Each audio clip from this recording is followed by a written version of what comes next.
미식 축구의 모든 것 올러봐드 NFL 세컨 앤 31 이제 슈퍼볼 55에 대한 리뷰를 시작을 해보겠습니다. 일단 이 경기 템파베이 버커니어스가 캔자스시티 칩스를 꺾고 우승을 차지하는 데 성공을 했습니다. 그러면서 이제 18년 만에 해묵은 한을 푸는 데 성공을 한 템파베이 버커니어스인데 일단 이제 경기에 대해서 얘기를 하기 전에 저희가 이제 이벤트를 했었잖아요. 브라켓 챌린지 이벤트를 했었는데 당첨자 발표를 먼저 하고 넘어가도록 하겠습니다. 그러니까 벅스의 우승 그리고 칩스의 준우승을 모두 맞춰주신 분이 딱 세 분이었어요. 네. 그러니까 저희가 경품을 3개 걸었는데 아주 깔끔하게 좀 정리가 됐습니다. 그래서 최종 우승자는 김성진 님이에요. 네. 이분이 이제 슈퍼볼 대진과 결과를 맞춰주셨을 뿐 아니라 와일드카드 6경기 중에 5경기 그리고 디비저널 라운드의 4경기 중에 2경기의 대진과 결과를 모두 맞춰주셨고 네.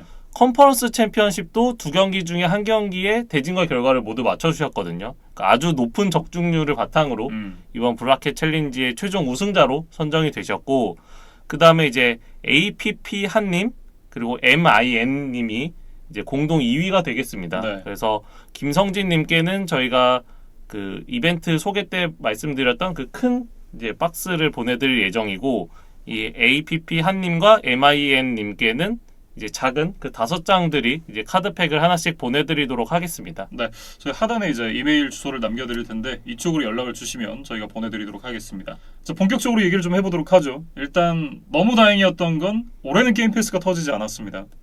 그러니까 지난 시즌에 4쿼터에 이제 게임 패스가 좀 말썽을 일으키면서 네. 뭐 일부 환불 사태가 벌어지기도 하고 그렇게 좀 혼란이 있었는데 NFL 측에서 게임 패스 서버 좀 확충을 한 것인지 아니면 이제 경기가 조금 가비지로 흘러갔기 때문에 마지막 그 트래픽이 그렇게 높지 않았던 것인지는 모르겠지만 사실상 게임이 터졌기 때문에 네. 게임 패스가 터지지 않았다라고 보는 게 좀 합리적이겠죠. 그래서 사실 슈퍼볼을 앞두고 뭐 기습적으로 뭐 1,000 얼마의 그 슈퍼볼 네, 맞아요. 이용권을 뭐 팔기도 하고 뭐 그게 다시 2만 얼마로 또 가격이 올라가기도 해서 좀 팬분들이 좀 혼란을 겪으셨던 것 같은데 어쨌든 이번 슈퍼볼에서는 뭐 경기를 시청하시는 데는 이제 큰 문제는 없었으리라 생각이 됩니다. 네, 어쨌든 다행히 게임을 끝까지 시청을 할 수 있었고 본격적으로 이제 경기에 대한 얘기를 하기 전에 경기 외적인 것부터 얘기를 해보도록 하겠습니다. 일단 이제 광고 얘기를 안 할 수가 없는데 확실히 지난 시즌보다는 좀 뭔가 톤 다운된 듯한 그런 느낌의 광고들이 많았어요. 그러니까 저희가 프리뷰 때도 짚어드렸듯이 지금 코로나 팬데믹 상황이기 때문에 이제 기업들이 마냥 유쾌한 광고를 만들기가 조금은 이제 부담이 됐던 것 같습니다. 네. 그럼에도 이제 눈에 띄는 광고들이 조금씩 있었는데 저는 개인적으로 이제 밀라 쿠니스랑 애쉬튼 커처가 나왔던 치토스 광고가 좀 기억에 남았고 그리고 정말 인상 깊었던 건 캐딜락 광고였어요. 이제 가위손을 모티브로 해서 이제 만든 자율주행차에 관련된 그런 내용이었는데 그게 굉장히 잘 만들었더라고요. 저는 개인적으로 그 파라마운트 아, 이제 뭐 여러 캐릭터와 뭐 인물들이 그 파라마운트 정상에 등반하는 네. 뭐 그거를 모티브로 했던 뭐 광고가 좀 기억에 남았습니다. 어쨌든 그럼 OTT 사업 자체가 굉장히 시대의 흐름으로 가고 있다 이런 걸 좀 보여주는 광고였던 것 같습니다. 어쨌든 광고 얘기는 여기까지 좀 해보도록 하고요. 그리고 이제 하프타임 쇼에 대해서 얘기를 하고 나서 본격적으로 경기에 대해서 얘기를 해보도록 하죠. 일단 하프타임 쇼는 위켄드가 나와서 공연을 했는데 공연 자체는 굉장히 좋았습니다. 그런데 무대가 좀 제한적이었거든요. 그러니까 레이먼드 제임스 스타디움의 이 한쪽 스탠드에다가 무대를 설치를 해서 공연을 했는데 사실 어떻게 보면 경기장에서 공연을 했다는 것 자체가 정말 대단한 어떤 시도 아니었나. 왜냐면 이제 코로나 때문에 공연장을 밖에다가 설치를 하고 화면으로만 송출을 할 것이다 라는 얘기도 있긴 했었거든요. 근데 어쨌든 한쪽 스탠드에다가 무대를 설치를 하고 경기장에서 공연을 했다는 것 자체는 굉장히 좋았는데 이게 무대가 제한적이다 보니까 연출도 굉장히 제한적이었다. 그런 점이 좀 아쉬웠습니다. 왜냐면 지난 시즌 같은 경우에 이 제일로랑 샤키라가 나와가지고 굉장히 화려한 무대를 펼쳤었잖아요. 근데 그런 게 소위 말하면 이제 무대빨인데 그러니까 무대빨을 좀 보기 어려웠다. 왜냐면 마지막에 이제 블라인딩 라이츠를 부를 때만 해도 그 한 곡을 딱 그 필드 위에 나와가지고 불렀는데 무대가 없이 이제 백댄서들만 이렇게 춤을 췄었거든요. 그게 어떻게 보면 조금 약하지 않았나. 저는 그런 생각이 좀 들었습니다. 그래도 그 미로를 재현했던 네. 그 뮤직비디오 촬영 현장인 줄 알았어요. 예, 그래서 그 장면은 저는 뭐 개인적으로 인상적이었고 뭐 제가 이 위켄드라는 가수에 대해서 이제 잘은 모르지만 네. 어쨌든 전체적인 음악 성향이 아주 막 이렇게 템포가 빠르거나 이렇게 화려한 이제 그런 스타일은 아니더라고요. 네. 이제 그러다 보니까 어떤 일부 보시는 분들 중에서는 조금 이제 그 흥을 느끼는데 좀 어려움이 있었다. 뭐 이런 피드백들도 있었던 것 같습니다. 뭐 본격적으로 이제 슈퍼볼 경기에 대해서 얘기를 해보도록 하죠. 이번 슈퍼볼을 두 단어로 요약을 하면 저는 반지의 제왕이 아닌가. 이제 브레이디가 7번째 반지를 차지를 하게 됐는데 사실 이 경기 시작하기 전부터 이 경기 결과가 어떻게 끝이 나든 굉장히 역사적인 경기가 될 거다라는 생각을 많이 했습니다. 왜냐하면 뭐 시대와 시대의 맞대결, 아이콘과 아이콘의 맞대결이었기 때문에 어떤 결과가 나오더라도 뭐 새로운 역사가 될 거다라는 생각을 했었는데 일단 이 톰 브레이디가 이번 우승을 차지를 하면서 굉장히 얻은 게 많습니다. 그리고 무엇보다 톰 브레이디 선수에게 이번 승리가 가장 의미 있을 것 같은 부분은 역시 스토리를 썼다는 게 아닐까 싶습니다. 사실 이제 뉴잉글랜드 페이트리어츠에서 뛰면서 벨리책 감독의 어떤 이 도움을 많이 받은 게 아니냐.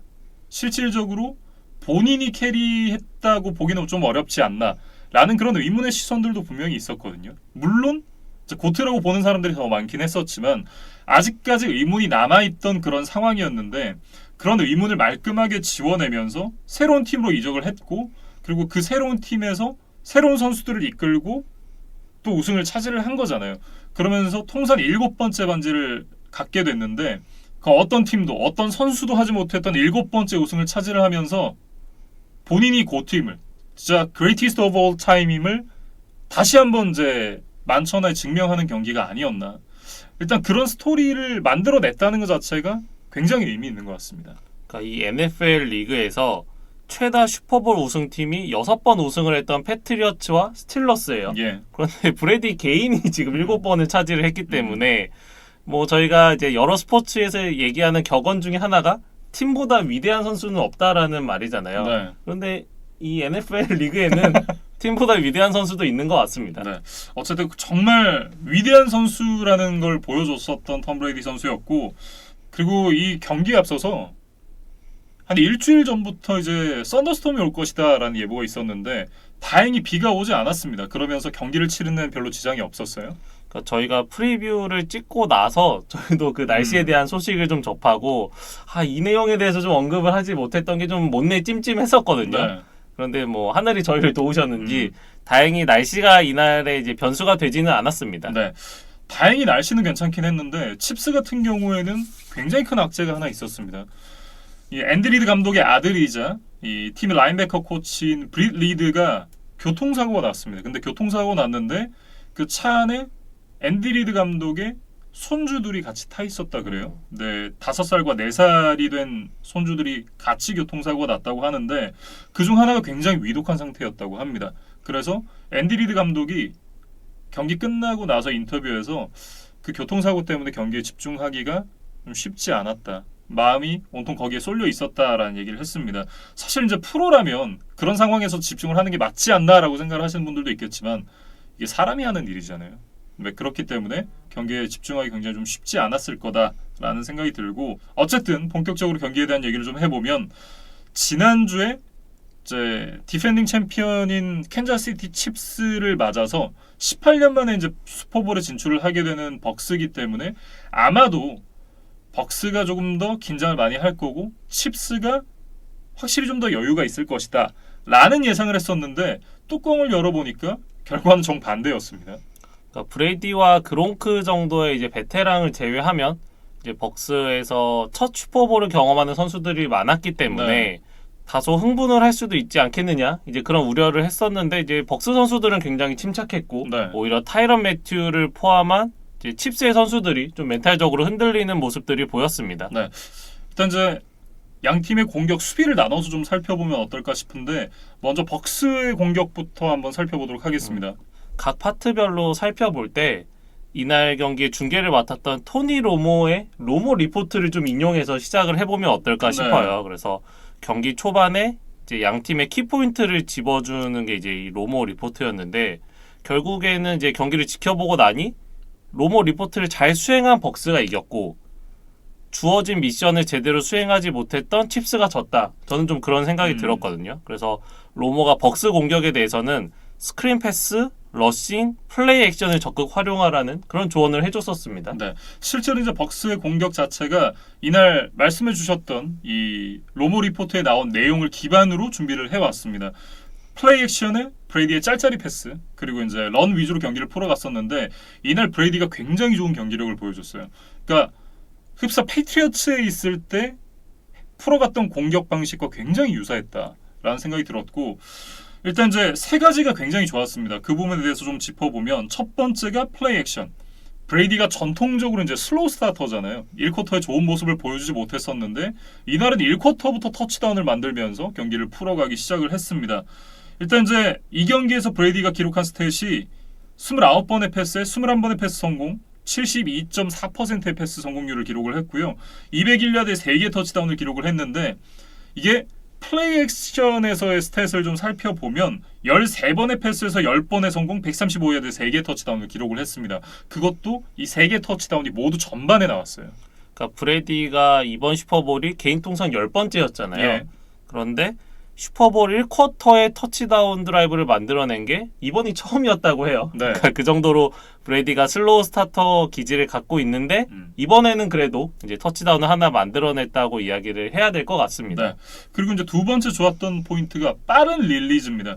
이날 이제 브레이디가 패스를 뿌릴 때까지 시간이 단 2.27초밖에 걸리지 않았다 그래요.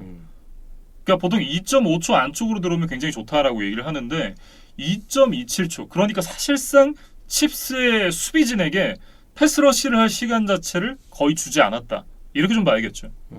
그리고 세 번째는 타이트 윈도우를 잘 피했다. 잘 피해서 공을 던졌다. 이런 부분이 되겠습니다. 이날 29번의 패스를 던졌던 탐 브레이디 선수였는데 그중에 단 2개만이 타이트 윈도우로 가는 패스였습니다. 그리고 이걸 조금 더 자세히 살펴보면 이 브레이디가 타겟으로 삼았던 선수들이 세퍼레이션을 얻어낸 야드가 평균 4야드였다고 해요. 그러니까 굉장히 안정적인 옵션을 선택을 했고 그러면서 턴오버 없이 경기를 끌어갈 수 있었다. 이렇게 얘기를 할 수 있겠죠. 그러니까 저희가 프리뷰 때 칩스 수비 입장에서는 뭐 실점보다는 턴오버 유발에 좀 집중을 해야 된다고 이야기를 했었는데 네. 브레이디가 안정적이고 확률 높은 옵션을 아주 빠른 시간 내에 찾아냈기 때문에 칩스가 턴오버를 만들어내는데 좀 어려움을 겪었습니다. 네. 그리고 브루스 에리언스 감독이 자신의 이제 커리어 동안 즐겨 사용하던 디패스 전략으로 이제 정면 돌파를 하지 않을까 그런 예상을 했었는데 큰 경기에서 자신의 소신을 약간 굽히고 이제 브레이디의 스타일에 좀 맞춰줬어요. 이제 그것이 좀 벅스가 대승을 거두는 이제 주요한 요인이었다는 생각입니다. 네. 그렇기 때문에 이제 칩스의 수비도 이 탐 브레이디 선수가 시즌 내내 이 빅플레이를 많이 만들어냈었잖아요. 그러니까 탐 브레이디 선수의 롱발을 의식한 그런 수비들이 좀 많았었던 것 같은데 그러다 보니까 짤짤이 패스에 크게 당하지 않았나 이런 생각을 좀 해봤고 이날 이제 스킬 플레이어진도 보면 좀 예상외의 선택이었습니다. 사실 크리스 가딘과 마이크 에반스 선수에 대한 의존도가 굉장히 낮았습니다. 대신에 거의 시즌 내내 블락킹에만 집중을 했었던 그론코스키를 거의 첫 번째 옵션으로 계속해서 공격에 이용을 했습니다. 그론코스키가 6번의 캐치, 67야드에 2개의 터치다운을 잡아줬거든요. 그래서 결국 큰 경기에서는 브레이디 그론크 콤비다 라는 거를 다시 한번 입증을 했습니다. 네, 그러면서 이제 뉴잉글랜드 페이트리어츠에서 쌓아왔던 어떤 경험 그런 부분들을 좀 잘 보여줬다라는 생각이 드는데 이날 이제 조 몬테나와 제리 라이스 이 두 쿼터백 리시버 조합이 세웠던 포스트 시즌에 12개의 터치다운과 타이 기록을 갖고 있었거든요. 근데 이날 2개의 터치다운을 더하면서 탐 브레이디 그론크 조합이 역대 최다인 14개의 포스트 시즌 터치다운을 합작을 하기도 했습니다. 그리고 그론크 개인적으로 이제 살펴보면 통산 5번째 슈퍼볼 터치다운을 기록을 했는데 이거는 또 제리 라이스에 이어서 역대 2위 기록이라고 해요. 예, 제리 라이스는 이제 8개의 터치다운을 기록을 했고요. 그리고 이제 제리 라이스와 함께 2번 이상의 슈퍼볼에서 멀티 터치다운을 만들어낸 유이안 선수가 됐습니다. 어쨌든 여러모로 굉장히 좀 기록을 많이 남겼던 그론크였다. 이렇게 얘기를 할 수 있겠죠. 그리고 저는 이제 레너드 포넷에 대해서 좀 칭찬을 하고 싶은데 이날 89 러싱 야드에 1개 러싱 터치다운, 거기에 46 리시빙 야드까지 더하면서 총 135 스크리미지 야드를 잡아줬거든요. 네. 그래서 지난 시즌 잭슨빌에서 좀 미운 오리 새끼가 되면서 이제 방출이 됐었는데 벅스로 이적을 해서 뭐 화려한 100조로 재탄생을 했다. 뭐 이렇게 얘기를 하면 어떨까 싶어요. 그래서 특히 슈퍼볼뿐만 아니라 이번 포스트 시즌 기간을 통틀어서 4경기 동안 448 스크리미지 야드에 4경기에서 모두 각각 1개의 터치다운을 기록을 했거든요. 네. 그러다 보니까 벅스의 화려한 스킬 플레이어진 중에서 가장 꾸준한 모습을 보였던 것은 놀랍게도 이 레너드 포넷이었다는 생각입니다. 사실 어떻게 보면 레너드 포넷 선수가 기복의 대명사기도 했고, 그러니까 시즌 중에도 기복이 있는 모습을 계속해서 보여줬었거든요. 그러니까 큰 경기에 좋은 모습을 보여줬다는 게 이 선수 개인적으로 굉장히 의미가 있지 않을까라는 생각이 들었고, 그리고 레너드 포넷 선수가 트위터에다가 글을 하나 올렸습니다. 그 글의 내용이 뭐냐면 이 팀마다 어떤 선수가 방출되고 영입이 되면 어떤 알림 같은 글을 쓰잖아요. 공식 계정에다가. 그 공식 계정에 잭슨빌 제기어스가 예전에 이제 레너드 포넷 선수를 웨이버를 하고 나서 글을 올렸던 걸 캡처를 해가지고 올려놨습니다. 그리고 거기다가 I remember라고 또 달아놨어요. 네. 그래서 그때 방출의 아픔을 기억하고 이제 슈퍼볼에서 더 최선을 다하기 위해 노력하겠다 아마 이런 의미로 좀 글을 올렸던 것 같고, 뭐 이 동기부여가 잘 통했는지 슈퍼볼에서도 포넷이 아주 좋은 모습을 보여줬습니다. 네, 어쨌든 공격에서는 더할 나위 없었다. 이렇게 좀 평가를 할 수 있을 것 같고, 칩스의 수비로 넘어가 보겠습니다. 일단 페널티 얘기를 안 할 수가 없어요. 로모 리포트에 따르면 프레시였거든요. 네. 근데 이거를 페널티로 좀 바꿔야 되지 않을까? 뭐 그런 생각이 좀 들 정도로 칩스가 경기 내내 이 페널티 때문에 아주 고생을 했습니다. 이날 이제 11개의 페널티로 120야드를 내줬던 칩스의 수비진이었는데 특히 전반에만 8개의 페널티로 95야드를 허용을 했습니다. 그 중에서 가장 뼈아팠던 건 필드골 상황에서 나왔던 오프사이드 반칙이었거든요. 그러면서 그 다음 플레이가 곧바로 그론코의 두 번째 터치다운이 연결이 됐습니다.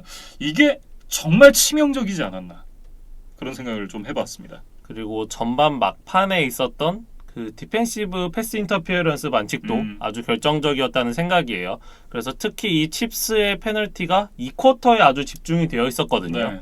그러면서 좀 경기 흐름을 놓치고 이제 많은 리드를 당하는데 좀 주요한 원인이 됐다는 생각입니다. 그래서 칩스 수비는 뭐 페널티 문제뿐만 아니라 칩스 수비진의 이날 기록을 살펴보면 색이 단 1개, 쿼터백 히트가 2개밖에 없었고 브래디에게 프레셔를 가한 게 단 4번밖에 없었거든요. 네. 그럴 정도로 브래디를 좀 편안하게 놔줬기 때문에 이날 경기를 좀 이기기가 어려웠다는 생각이에요. 네.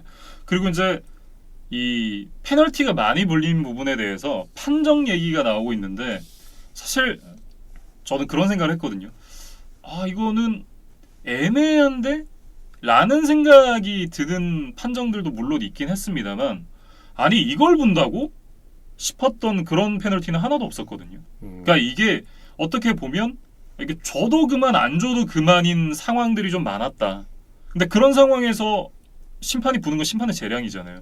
그 부분까지 어떻게 할 수 없으니까 사실상 칩스의 수비진이 이 부분들을 좀 더 신경을 썼어야 됐다 라고 좀 얘기를 해야 될 것 같고, 그리고 이제 이 쿼터에 계속해서 이제 페널티가 나오니까 수비진에서 이제 중요한 역할을 해줘야 되는 선수 중 하나인 타이런 매튜가 멘탈이 나갔습니다. 그러니까 이 쿼터가 끝나기 전에 타이런 매튜가 멘탈이 터지고 나니까 다른 선수들까지 같이 흔들리는 모습을 보여줬거든요.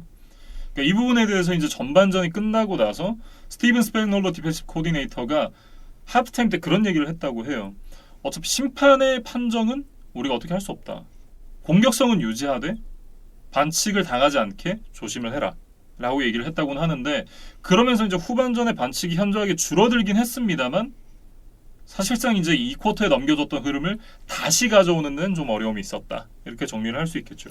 그래서 경기 중에 타이런 매튜가 뭐 톰 브레이디와 뭐 충돌을 하는 장면도 좀 목격을 할 수가 있었고, 네. 저는 그런 생각을 했어요. 그러니까 야구도 보면 심판마다 스트라이크 존에 대한 성향이 있잖아요. 그러니까 누구는 좀 낮은 볼을 잘 잡아주고 뭐 누구는 바깥쪽을 안 잡아주고 그래서 이제 좋은 투수는 1회에 공을 몇 개를 던지면서 그날 심판의 스트라이크 존 성향을 파악하고 그거에 맞게 대처하면서 상대 타자를 요리한다, 이런 이제 해설을 많이 하고는 하는데 네.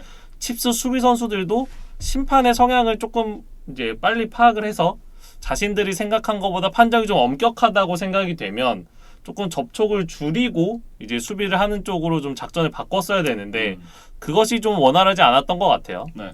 어쨌든 칩스의 수비가 좀 자멸했다라고 표현을 할 수가 있을 것 같습니다. 이렇게 이제 칩스의 수비에 대해서 얘기를 해봤고요. 칩스의 공격으로 넘어가 보도록 하죠. 칩스의 공격에 대해서 이제 로모가 어떤 얘기를 해줬는지 먼저 확인을 해볼까요? 경기 초반 마움스를 지켜라라고 얘기를 네. 했는데 뭐 완전히 실패했죠. 그러니까 뭐 경기 초반뿐만 아니라 경기 내내 마움스를 지키는 데 어려움을 겪으면서 마움스가 아주 도망다니기 바빴던 하루였습니다. 그러니까 칩스 공격의 부진의 가장 큰 원인은 오라인이다라고 얘기를 할 수 있을 것 같은데 이날 이제 52번의 드랍백 상황이 있었는데 이 드랍백 상황에서 5명의 라인맨만 패스 프로텍션을 했던 게 92%나 된다고 해요. 그러니까 추가적인 블로킹이 없었다. 이 부분이 패트릭 마홈스를 지키는데 실패한 주요한 원인이었다라고 얘기를 할 수 있는데 시즌 중반에 라이트 태클 이제 미첼 슈워츠가 등 부상으로 이제 계속해서 나오지 못했고 그리고 레프트 태클 에릭 피셔 선수가 아킬레스 부상으로 이제 시즌 아웃이 됐잖아요. 그러면서 양쪽 태클이 그것도 주전 태클이 모두 다 이제 경기에 나올 수가 없는 상황이 됐는데 그러면 사실상 인테리어 3명을 제외하고 나면 양쪽 태클은 백업으로만 구성이 됐는데 그렇다고 생각을 해보면 추가적인 블로킹을 좀 제공을 했어야 되는 게 아닌가라는 생각이 좀 들고 그리고 패트릭 마홈스 선수가 시즌이 끝나고 나서 이제 발 수술을 해야 된다라는 소식을 현재 중계진들이 전해줄 만큼 발 상태가 좋지 않았습니다. 그러니까 경기 내내 쩔뚝거리는 모습이 화면에 나오기도 했었거든요. 그런 부분을 생각을 해본다면 엑스트라 블라커를 배치를 했어야 되는 게 아닌가. 그 부분을 하지 않았던 게 일단 공격에서의 첫 번째 실패였다. 이렇게 좀 얘기를 할 수가 있을 것 같고 패트릭 마홈스 개인적으로 보면 이날 이제 49번의 패스를 던져서 26번에 성공을 했습니다. 그러니까 거의 뭐 50%가 조금 넘는 패스 성공률을 기록을 했는데 270야드의 터치다운이 하나도 없이 2개 인터셉션만을 기록을 했습니다. 마홈스 개인 통산 최악의 경기였다. 이렇게 얘기를 할 수 있겠죠. 그러니까 마홈스가 역대 커리어에서 터치다운 패스가 없었던 게 이번 경기가 5번째 경기고 네.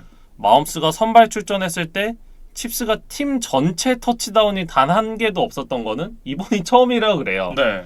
그러니까 이렇게 이제 어쩌다 한번 그러니까 마홈스 커리어에 한두 번 나올 만한 경기가 브레이디와의 가장 큰 대결 이 슈퍼볼에서 나왔다는 게 칩스와 마홈스 입장에서는 정말 뼈아픈 점이라고 해야겠죠. 네. 그리고 이제 앞서도 얘기를 했었지만 오라인이 보호를 해주지 못했습니다. 그러면서 드랍백 상황 중에 51.8%가 프레셔 상황이었다고 해요. 그러니까 2번에 한 번은 쫓겨다녔다라는 얘기가 되겠는데 그래서 그런지 이날 무려 497야드나 쫓겨다녔다고 합니다. 그러니까 거의 500야드를 쫓겨다녔다는 얘기인데 발이 안 좋은 상태에서 500야드를 쫓겨다녔고 그러면서 그 상황에서 패스도 원활하게 되지 않았다. 이렇게 좀 얘기를 해야 될 것 같습니다. 쫓기다가 던진 패스의 스탯을 보면 15번을 던졌는데 4번이 성공이 됐고 28야드에 2개 인터셉션이 기록이 됐거든요. 그러니까 뭐 총체적 난국이었다. 이렇게 얘기를 할 수 있겠죠. 그러니까 기록을 몇 가지만 더 살펴보면 서드다운과 포스다운 컨버전을 합쳐서 보면 16번 중에 4번밖에 성공을 하지 못했고 네. 레드존에 이제 3번이 들어가는데 단 한 개도 터치다운 연결하지 못했습니다. 그래서 이거는 참 마홈스와 어울리지 않는 기록이었다. 이렇게 이야기를 해야 될 것 같고 이제 앞서 뭐 좀 엑스트라 블로커가 있어야 되는 게 아니냐 뭐 이런 이야기를 해주셨는데 만약에 그럴 것이 아니었다면 마홈스를 좀 짧은 패스나 러싱 공격의 비중을 더 높여서 조금 벅스의 수비를 분산시키는 거라도 했었어야 되는데 그런 선택도 전혀 보이지를 않았거든요. 네. 그리고 타이릭 힐이나 트래비스 켈시 같은 이제 미들맨들이 좀 중간중간에 드랍을 하는 장면들이 있었어요. 네. 그러니까 이런 점들이 좀 마홈스를 도와주지 못했다. 뭐 그런 이야기들을 더 덧붙여야 될 것 같습니다. 네. 타이릭 힐이랑 트래비스 켈시에 대한 얘기를 해주셨으니까 그쪽으로 좀 넘어가 보도록 하겠습니다. 일단 이제 타이릭 힐 선수가 전반에 2개의 캐치에 13야드밖에 기록을 하지 못했고 세 번째 캐치도 3쿼터 거의 막판에 가서 나왔거든요. 그런 부분을 생각을 해본다면 이날 타이릭 힐 선수가 하루 종일 완전히 봉쇄가 됐다. 이렇게 좀 얘기를 할 수 있을 것 같고 그나마 트래비스 켈시 선수가 133야드를 찍기는 했는데 말씀해 주셨던 대로 중요한 상황에서 드랍을 하기도 했고 그리고 결국 라본테 데이빗을 만났던 순간에는 계속해서 지워졌다. 이 부분이 칩스의 공격이 잘 풀리지 않는 주요 원인이었다. 이렇게 얘기를 할 수 있겠죠. 그리고 앞서 저희가 앤디 리드 감독의 가족과 관련해서 좀 안 좋은 일이 있었다고 언급을 했었는데 그 때문이었는지 전반 막판 타임 매니지먼트가 조금 아쉬웠어요. 그래서 그 상황을 좀 설명을 해보면 칩스가 6대 14로 뒤지고 있었거든요.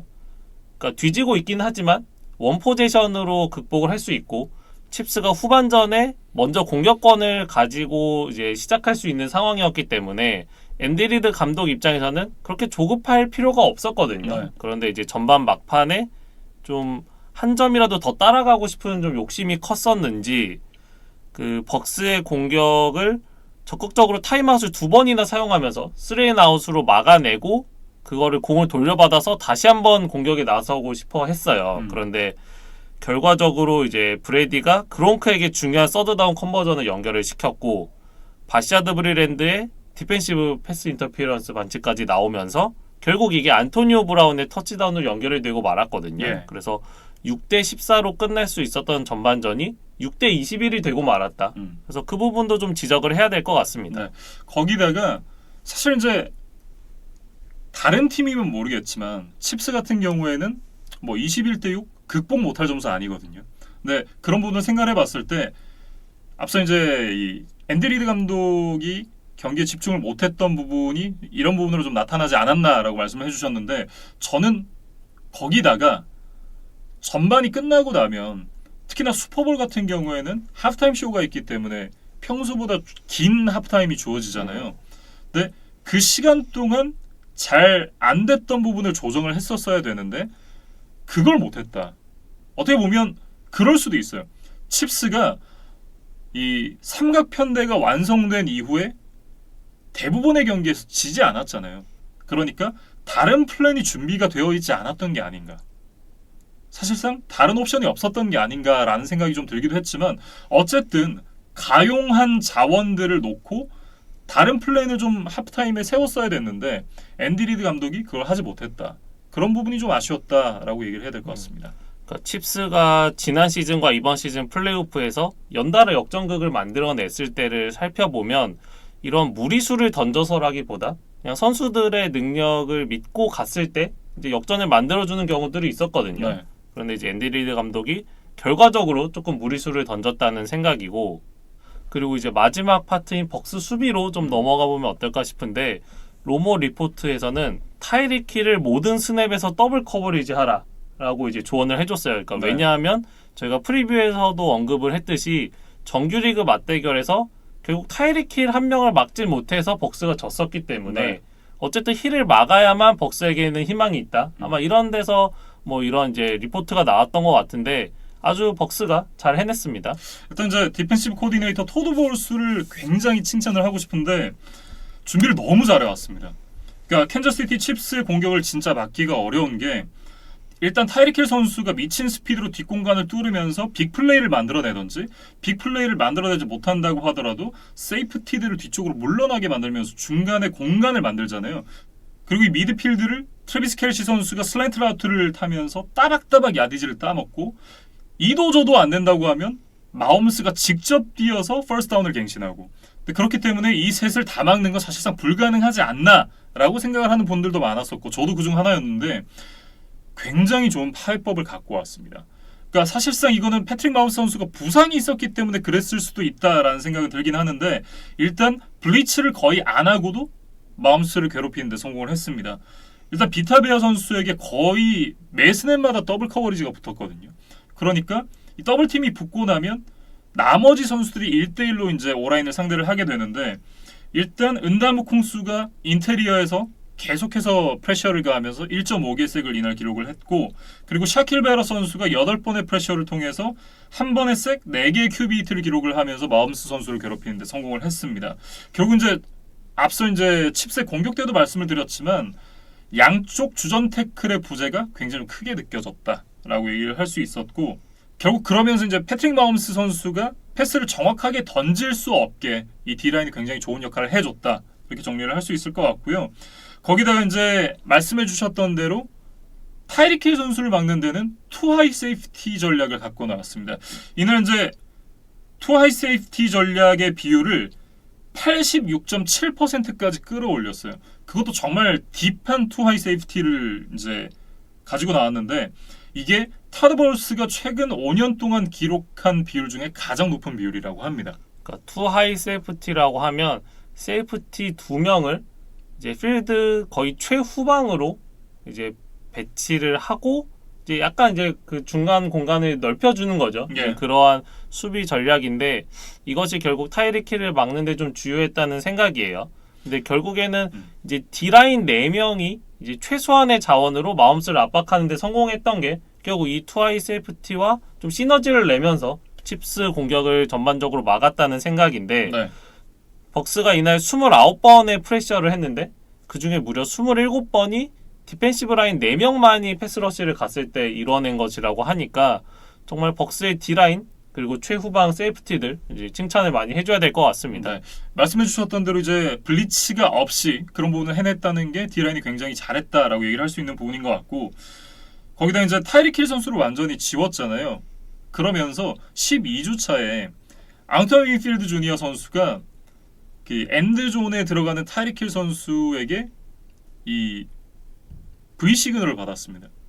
그러면서 이제 타이릭 힐 선수가 그날 백덤블링까지 시도를 했는데 이걸 보고 앙토니 윈필드 주니어가 굉장히 열이 받았다 그래요. 그래서 이날 타이릭 힐 선수가 완전히 지워졌잖아요.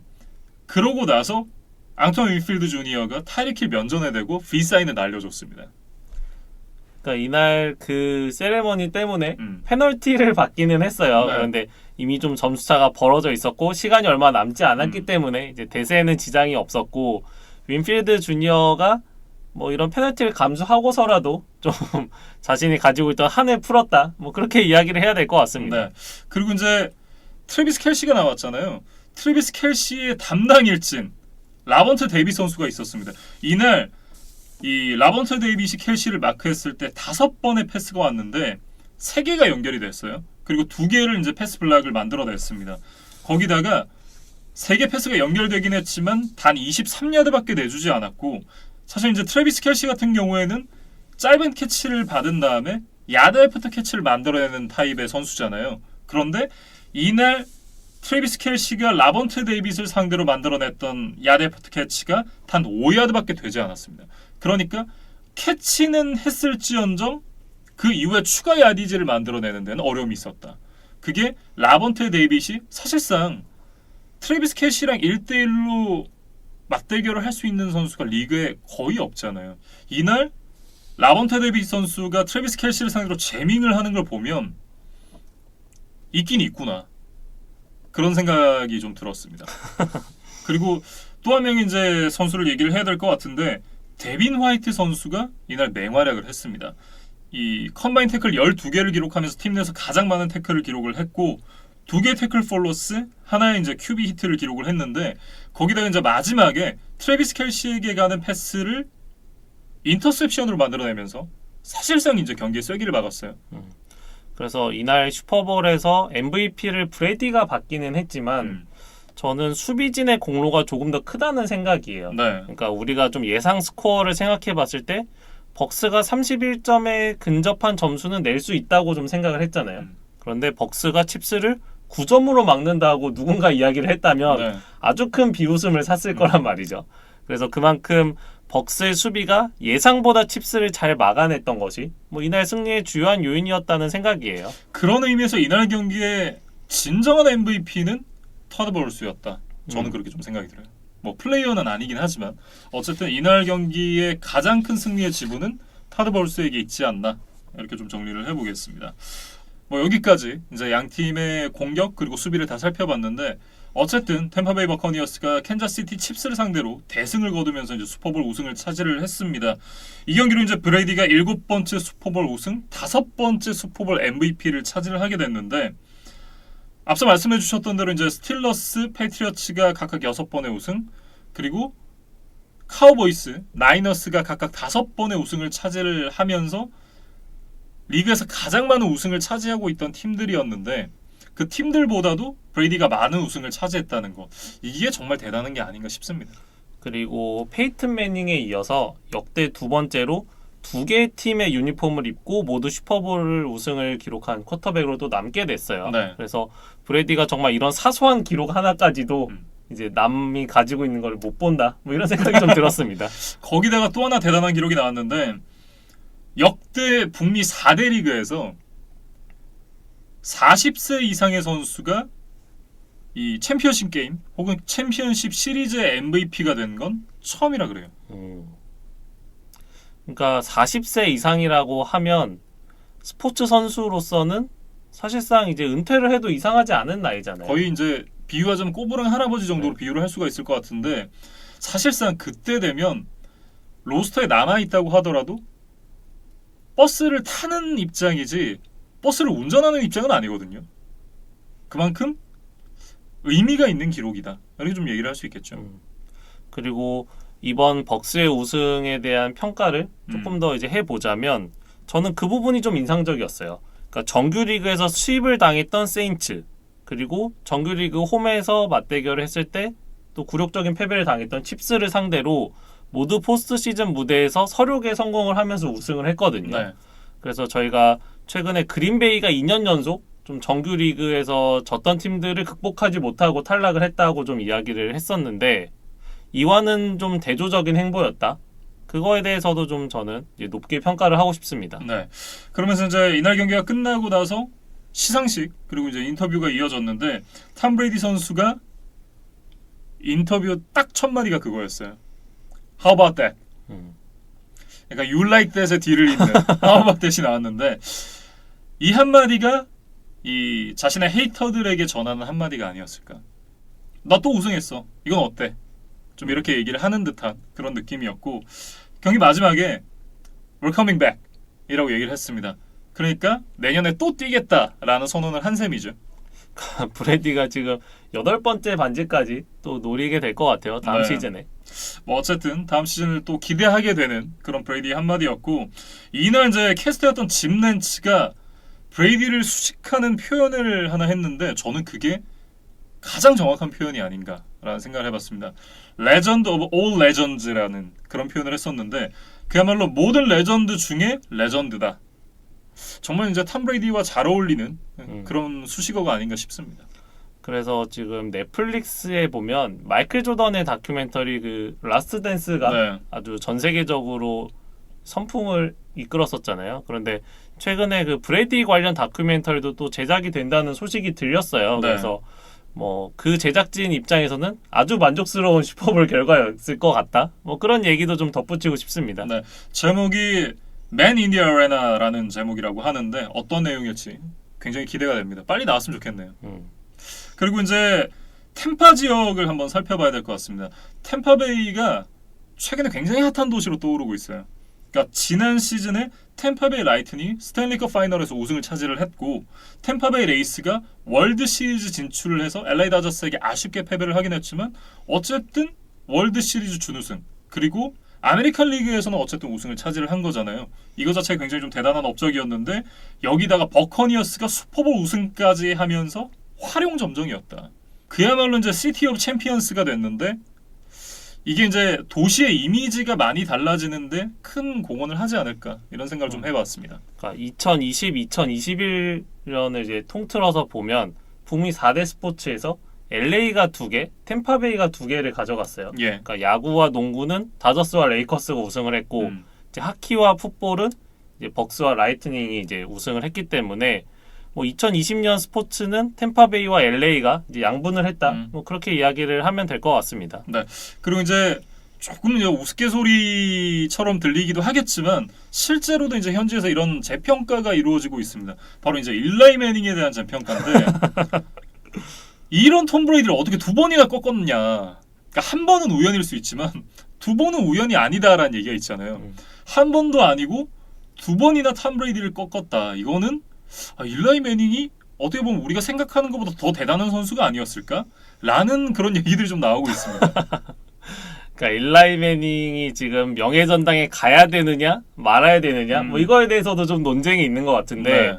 브레이디가 남은 커리어 동안 점점 더 업적을 쌓을수록 일라이 매닝의 명예전당 입성 가능성도 같이 올라가는 것이 아닐까? 네. 뭐 그런 생각이 좀 듭니다. 이렇게 일라이 매닝 선수에 대한 재평가까지 얘기를 해봤는데 사실 가장 궁금한 건 그건 것 같아요. 템파베이 버커니어스가 올해 우승을 시작으로 내년 후내년에도 좋은 모습을 계속해서 보여줄 수 있겠느냐, 이 부분이 가장 중요한 부분이 아닐까 싶습니다. 결국 브래디가 아직 1년 계약이 남았기 때문에 네. 브래디가 8번째 반지를 차지할 수 있느냐? 이게 또 벌써부터 팬들의 관심사가 될 것 같아요. 네. 그런데 지금 벅스의 오프시즌 이슈들을 좀 살펴보면 이번 시즌을 끝으로 FA가 되는 핵심 선수들이 굉장히 많습니다. 그래서 그 명단을 좀 살펴보면 공격 쪽에 크리스 가딘, 레너드 포넷, 안토니오 브라운, 롭 그론코우스키가 FA가 되고 네. 수비에서도 라본테 데이빗, 은다무 콩수, 샤킬 베렛. 그러니까 저희가 슈퍼볼 리뷰에서 다 한두 번쯤은 지금 이름을 이야기했던 선수들이 줄줄이 FA가 돼요. 네. 그래서 이 선수들을 어느 정도 잡아낼 수가 있느냐가 이제 벅스의 내년 시즌 뭐 성패와도 뭐 직결된다고 할 수 있을 것 같은데, 일단 다행인 점은 일단 벅스가 셀러리 캡이 조금은 많이 비어있는 편이라는 점, 네. 그리고 두 번째는 브래디가 여전히 남아있기 때문에 이 스타 선수들이 브래디에 대한 로얄티로 상대적으로 염가 계약을 통해서 남을 수도 있다. 반지를 하나 더 얻겠다라는 생각을 할 수 있겠다는 거죠. 브레이디와 1년 더 함께 하고 싶다. 네. 뭐 그런 이제 의지를 갖는 선수들이 몇 명 나온다면 자신의 이제 페이를 좀 깎을 수도 있는 거죠. 그래서 벅스 입장에서는 뭐 일종의 이런 열정 페이에 또 좀 기대를 해봐야 될 것 같습니다. 어쨌든 버커니어스가 이 중요한 키 플레이어들을 다 FA로 잡을 수 있을지도 한번 지켜봐야 될 것 같습니다. 이렇게 이제 리뷰까지 모두 다 끝이 났는데, 사실 이제 슈퍼볼도 끝났고 슈퍼볼 리뷰까지 끝나고 나니까 정말 시즌이 끝났구나 라는 느낌이 좀 들기 시작하네요.